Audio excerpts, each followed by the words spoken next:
Espero que ainda tenha memória. Bom, gente, boa tarde para todos, né?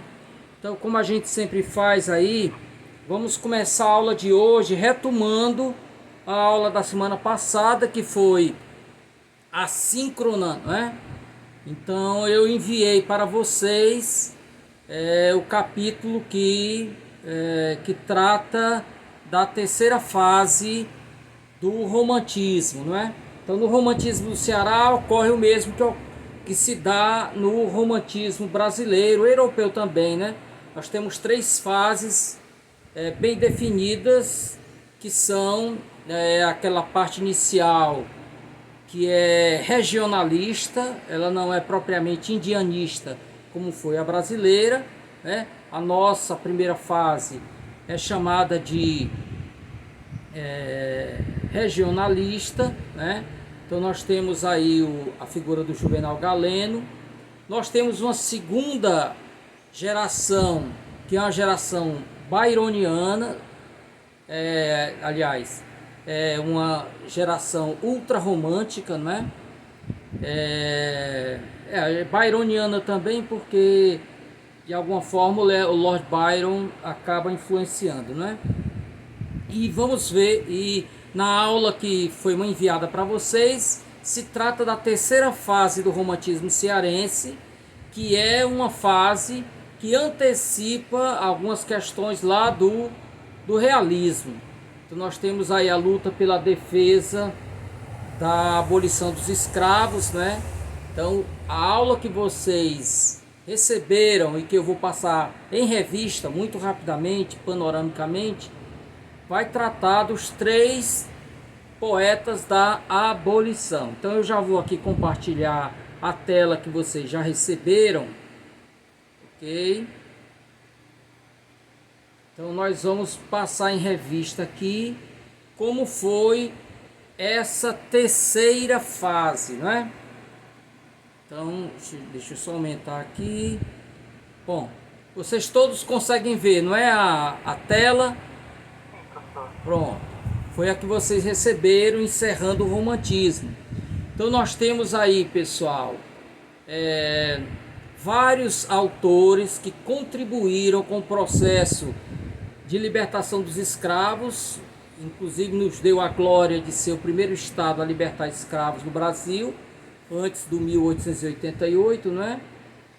E entre esses autores que contribuíram com esse processo, três se destacaram, que foram Antônio Bezerra, Justiniano de Serpa e Antônio Martins. Eles três, inclusive, assinaram uma obra em conjunto. É um livro dividido em três partes, e esse livro chamou-se Três Liras, é um livro de 1883. Então, os slides se abrem com alguma discussão sobre o processo de abolição dos escravos no Ceará. Nós vimos que com as leis que foram sendo assinadas uma atrás da outra, né, o Brasil ficava impedido de importar escravos, né, os escravos virem de outros países da África, né, de virem para o Brasil. Então começou a ocorrer um tráfico interno, né? Os estados começaram a receber, aqueles estados que tinham economia mais pujante, começaram a receber escravos vindos de outros estados. O Ceará começou então a ceder muitos escravos para outros estados, até que chegou o momento em que houve uma resistência, começou a haver uma resistência para que não ocorresse mais esse tráfico, não é? Essa ida de escravos do Ceará para outros estados, principalmente Rio de Janeiro, né? Os países do Sudeste. E aí é que entra, pessoal, em ação, aqui antes de falar dele, várias sociedades abolicionistas começaram a surgir. Surgiu uma em Baturité, depois surgiu uma em Sobral, não é? Aí vai surgir em 1879 a Perseverança e Porvir, que vai dar origem a uma outra sociedade, que foi a Sociedade Cearense Libertadora. Então os autores estavam ligados a essas associações, ok? Então, como eu falava, a importância do dragão do mar, né? O dragão do mar é um filho de Aracati. Recentemente, relativamente falando, descobriram o túmulo dele lá no cemitério São João Batista. Havia lá Major Francisco tal. Ninguém conseguia identificar, até que um pesquisador descobriu que se tratava do dragão do mar. Então, logo na entrada, próximo ali da entrada, vocês localizam o túmulo do dragão do mar. A minha monitora Aruxa, inclusive, foi agora por ocasião do Dia dos Finados e tirou uma foto lá e mandou para mim. Mas voltando para cá, então, Dragão do Mar, que era jangadeiro, liderou um movimento de resistência impedindo que um navio saísse levando escravos para o Rio de Janeiro.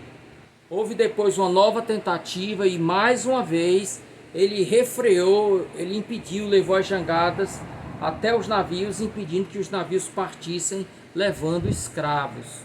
Ok? Então, em 1º de janeiro de 1883, com a presença de José do Patrocínio, a Vila do Acarape, atualmente Redenção. Existe o município do Acarape, pessoal.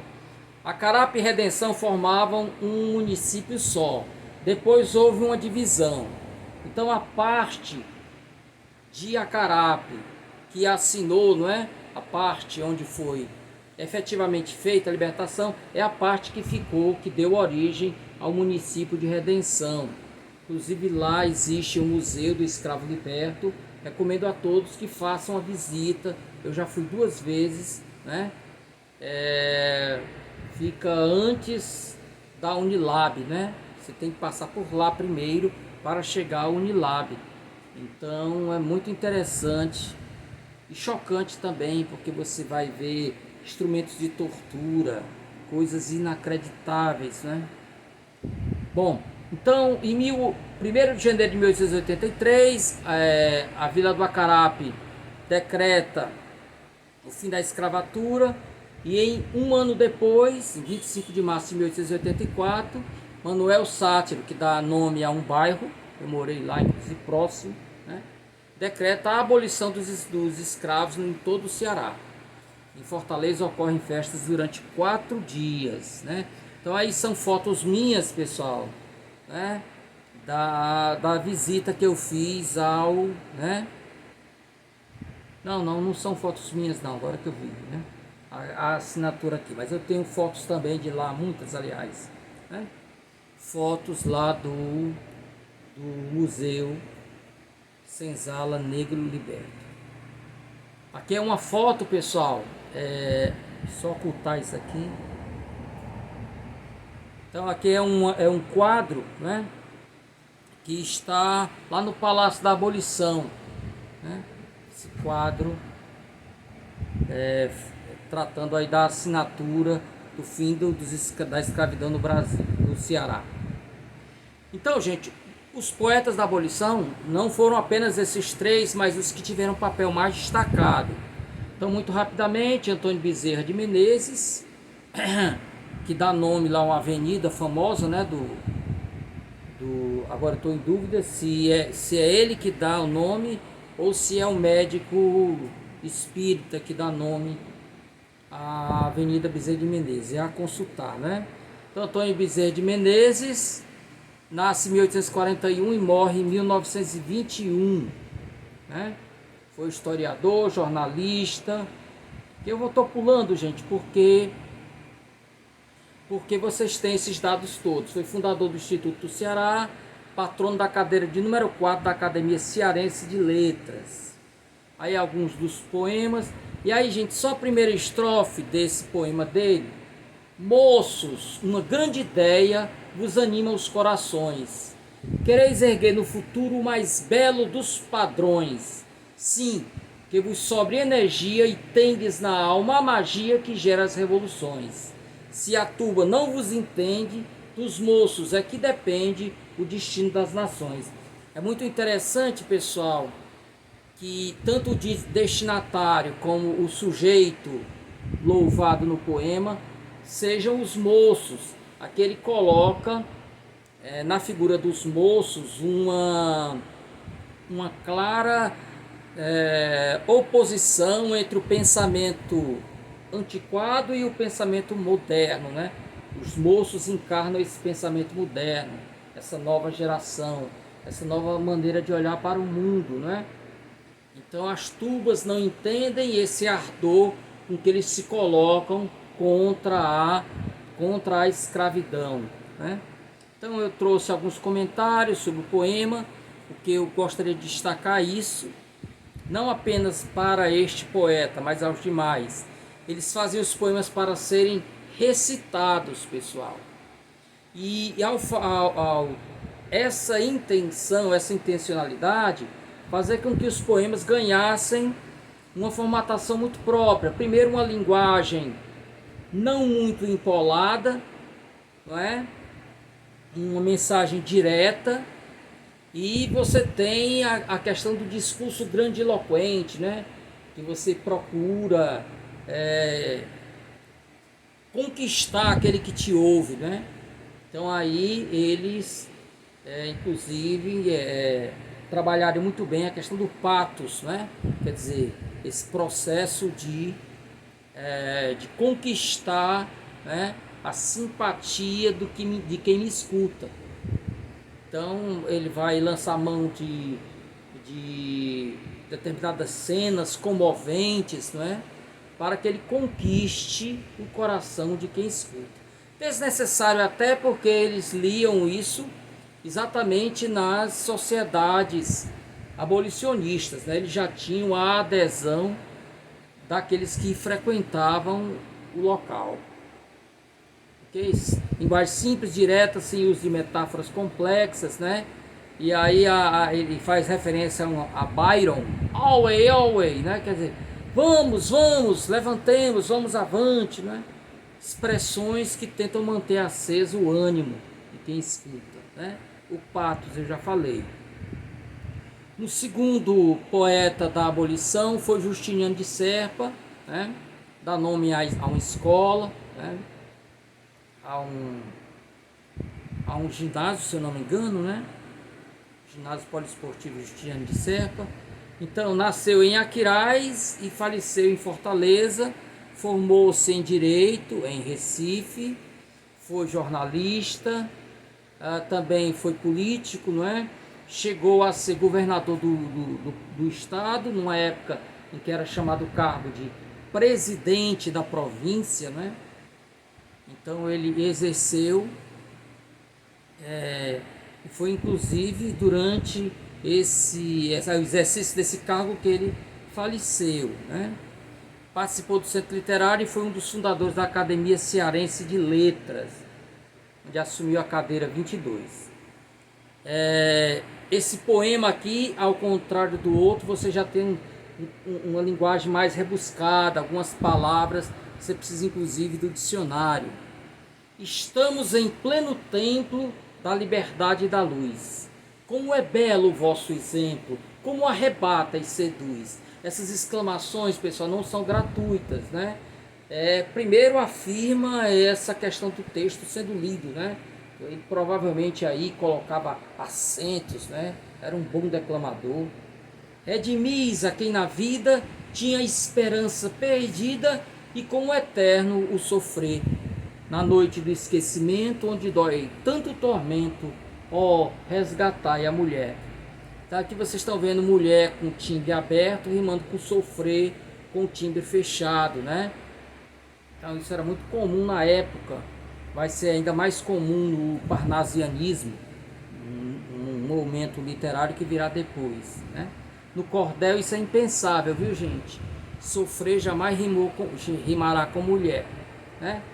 Mas por falar em cordel, nós temos aí diante, pessoal, de versos heptassílabos, né? Se você contar as sílabas poéticas, estamos em pleno tempo da liberdade e da luz.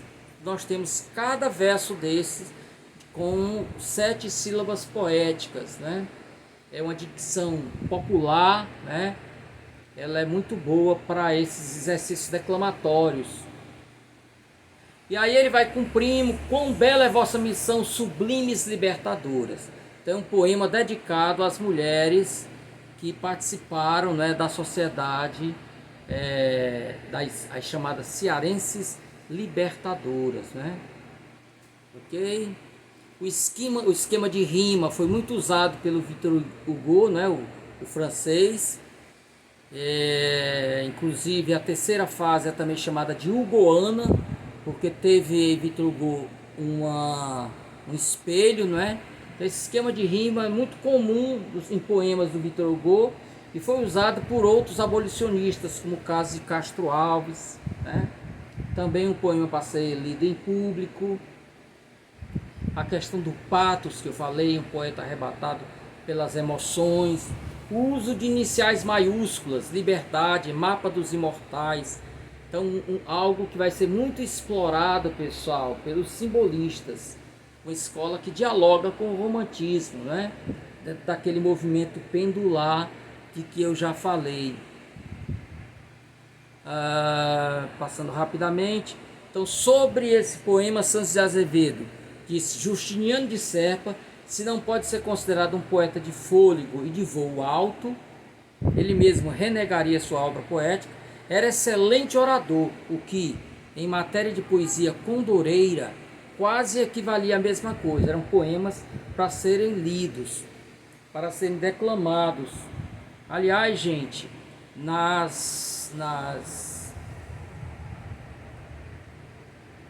ia usar a palavra procissão, mas não é essa, né?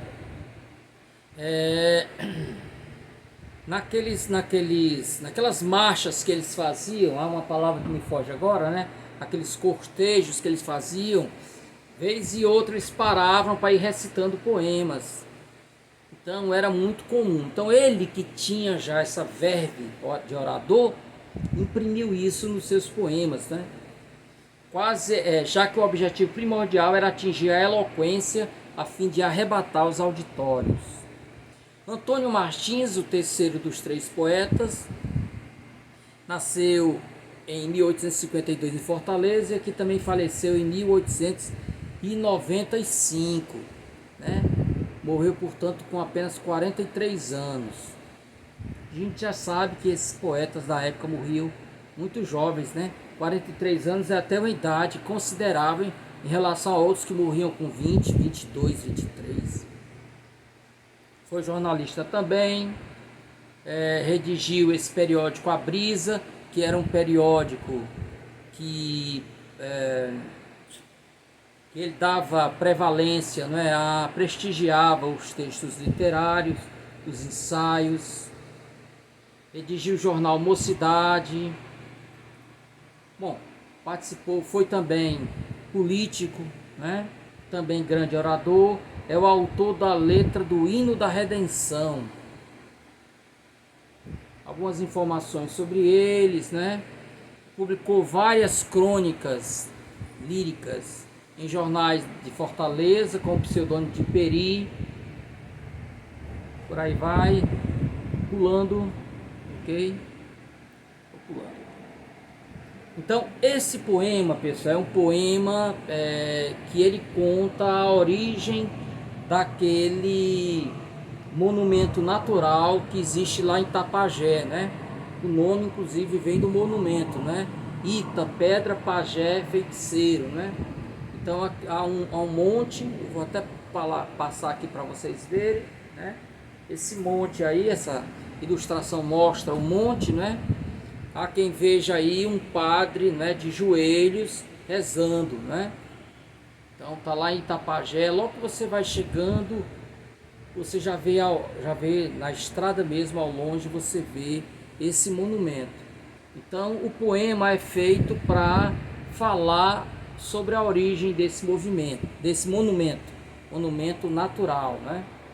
Então não é um poema condoreiro, não é um poema voltado para a libertação dos escravos, mas é o poema dele mais conhecido. Só o início: nas longas horas das fadigas cruas, Quando o peito se abate e a alma soluça, ao cair das ilusões, eu quisera viver longe das ruas, lá onde a linfa, aos cerros se debruça em busca dos sertões. Que nós vemos um poema, pessoal, que ele vai alternando o tamanho dos versos, né? Nem todos os versos têm o mesmo tamanho, versos de tamanhos maiores, versos de tamanhos menores, né? É um poema bem longo, eu trouxe apenas um trecho, né? Não, tá o poema todo, né? As 3 partes aí. Então ele não tem essa uniformidade métrica do início ao final, né? É o poema mais conhecido de Antônio Martins. Embora não seja abolicionista, o poema é dedicado aos libertadores do município de São Francisco de Uruburetama, que é o antigo nome da atual Itapajé, e fala dessa pedra do feiticeiro, né? O poema é rico do ponto de vista, do ponto de vista das alusões mitológicas, né? Figuras bíblicas, figuras da mitologia, né? Figuras também ligadas à história. É um poema que você precisa de um dicionário de lado, né? Está consultando para entender direito, ok? Sobre o poema, eu achei que tinha uma fala do Sanzio, né? Só essa alusão mesmo que ele fala. Antônio Martins revela certa erudição. Além das alusões a figuras bíblicas, temos Argos, figura mitológica, Encélado, Etna, Júpiter, Atlante, Gigante, Júpiter e tal. Então são várias alusões, né? Essas alusões podem ser reminiscência clássica, mas aqui aparece como elemento tipicamente condoreiro. Só para lembrar, pessoal, condoreiro vem de condor, que significa aquele que faz voos muito altos, né? Condoreiro é aquele que alça grandes voos, assim como um condor, né? Então é aquele, inclusive, que se coloca sob a média dos homens, né? E busca altos, né? Altos propósitos, né? Um deles, claro, a libertação dos escravos, ok? Aí outros nomes dessa fase, pessoal, é muito complicado porque nós reunimos aqui nessa seleção nomes que contrastam entre si. Nós temos figuras mais românticas, outros mais realistas, né?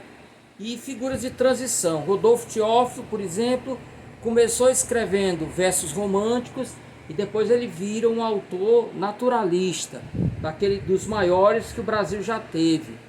Francisca Clotilde, nós vamos falar dela, mas já antecipando, ela escreve um romance. Ela era filha de Itauá, mas morou os últimos anos em Aracati. Eu sou muito amigo da bisneta dela, né, Rosângela Ponciano. E Francisca Clotilde, ela inova ao tratar de um tema para a época, que era a questão do divórcio, mas o faz de maneira conservadora, né? Quando a gente falar da obra dela, nós temos Emília de Freitas, que inaugura a ficção científica nas letras cearenses, né? Com o romance A Rainha do Ignoto. Temos outros aí que vão aparecer como parnasianos, né? A gente vai ver depois. Então, gente, esse foi o conteúdo, né? Aí eu fiz aí uma breve revisão, né? Aquelas 3 fases, né? Do nosso romantismo. Então esse conteúdo todinho estava aí na aula assíncrona que tivemos na semana passada. Nesta semana, pessoal, nós vamos dar início aos estudos sobre sobre o realismo. Então, do mesmo jeito que fizemos com o romantismo, também o realismo nós estudaremos em 3 aulas, né? Então nós temos dessa primeira, eu vou trazer para vocês uma discussão da teoria da literatura, que vocês já viram, mas eu acho importante trazer, sempre bom relembrar, né? Vou chover um molhado, vou ensinar missa vigário, mas eu gosto desse resgate aí do que vocês já viram na teoria da literatura. Esse embate entre realismo e romantismo e realismo e naturalismo. Vamos ver o Clube Literário e vamos ver o Instituto do Ceará.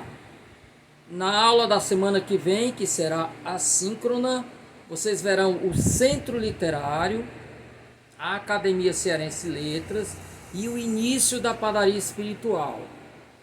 A Padaria Espiritual é o primeiro movimento, de fato, nacional, né? Ocorreu no Ceará, mas é nacional, conhecido nacionalmente.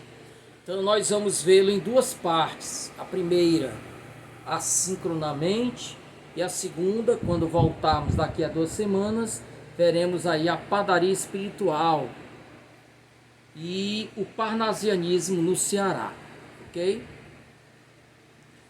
Depois vem o simbolismo e o pré-modernismo, essa coisa toda. Então, gente, só colocar aqui para ficar grandão, ok?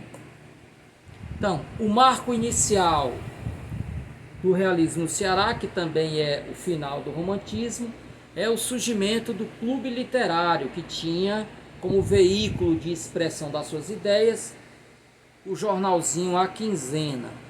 E conclui-se em 1890